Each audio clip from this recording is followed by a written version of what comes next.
Китап оқыһаң белемең артыр, китапһыҙ белгәнең онотолор ти халык. Сибай педагогия колледжы ошо хакыйкатькә һәр саҡ тоғро. Уҡыу йортонда даими рәүештә яҙыусылар, әҙәбиәт һөйөүселәр менән осрашыуҙар үтеп тора. Күптән түгел колледжда билдәле яҡташыбыҙ, яҙыусы драматург Наил Ғәйтбаев менән фәһемле аралашыу булды. Осрашыуҙа уҡыу йортоноң студенттары, уҡытыусылар, төбәк яҙыусылар ойошмаһы ағзалары, китапханасылар ҡатнашты. Әҙәбиәт һөйөүселәр яҙыусының тормош юлы, ижадҡа килеү сәбәптәре, әҫәрҙәрҙең яҙылыу тарихы менән ҡыҙыҡһынды. Мин уҡыным беренсе мәктәптә русса. Рус класында уҡыным.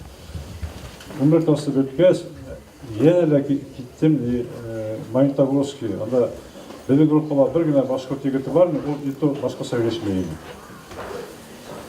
Ул әпәт урыҫтар араһында булырға тура килде. Һәм бөткәс мине Кемерово өлкәһенә ебәргән эшкә.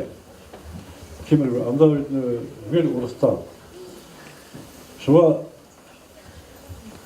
даими рәүештә урыҫтар араһында мен дуҫтар да урыҫтар булды. Тәүге мөхәббәттәр ҙә, мәрйәләр булды. Шуға теге бер йыл эшләгәс Себердә, Башҡортостан һағындыра башланыҡ, һәм шунда мен ялдырып ала башланым. Башҡортостанда бөтә гәзитте, журналды алдыра башланым. Һәм шунда уҡып бара инем.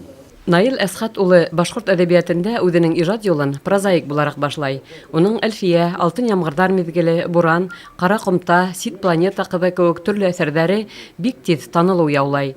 Һуңғы арала ғына «Ағевел» журналы биттәрендә донъя күргән «Бабич» романы ла башҡорт әҙәбиәте өсөн ҙур ҡаҙаныш булды. Яҙыусы әйтеүенсә, романында ул иң тәүҙә шағир Бабичтың шәхес булараҡ үҫешен күрһәтеүҙе маҡсат итеп ҡуйған. Халыҡ шул тиклем яҡшы белә.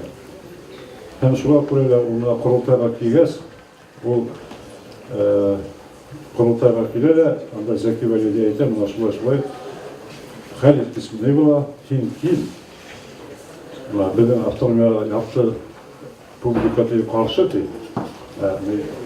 Һин бәлки шиғыр яҙыр. Һәм шунда сығып, бөтә татарҙар түгел, татарҙарҙың ҡайһы бер интеллигенция әйткәндәй, Әлмән Ибраһимов, Аяз Исхаҡилар, улар ҡаршы булалар беҙҙең Башҡортостан үҙ ауыллығына, автономияһына.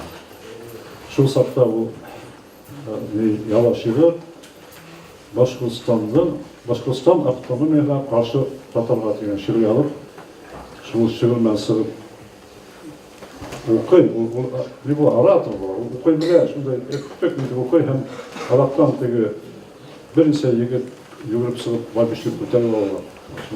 Һәм араҡтан уны мәркәз шураға беренсе булып һайлаптылар.